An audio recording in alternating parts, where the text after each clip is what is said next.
আলাইকুম। আজকে আমি আপনাদের সাথে চাইনিজ ফ্রাইড রাইসের একটা ভিডিও শেয়ার করব। প্যানে দিয়ে দিচ্ছি তেল, বাটার, রসুন কুচি আর আদা কুচি। নেড়েচেড়ে এর সাথে কিছু ভেজিটেবল অ্যাড করে দিব। এখানে ফুলকপি আর ব্রোকলি আমি ভাপিয়ে রেখেছি, আর আছে লাল, সবুজ, হলুদ ক্যাপসিকাম, গাজর, পেঁয়াজ। নেড়েচেড়ে এর ভেতরে দিয়ে দিচ্ছি লবণ, গোলমরিচের গুঁড়া,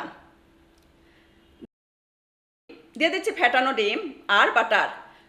নেড়েচেড়ে দিয়ে দিচ্ছি কাঁচামরিচ কুচি, বাসমতি স্টিম রাইস অর্থাৎ বাসমতি চালের ভাত, লেবুর রস, soya sauce, homemade sweet chili sauce আর হোমমেড টমেটো সস।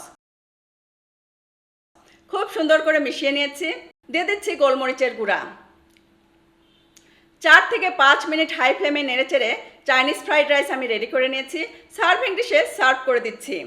ঝটপট বানিয়ে ফেলুন আর রেস্টুরেন্টের চেয়েও বেশি স্বাদের এই ইয়াম্মি চাইনিজ ফ্রাইড রাইস পরিবারের সবাই মিলে এনজয় করুন।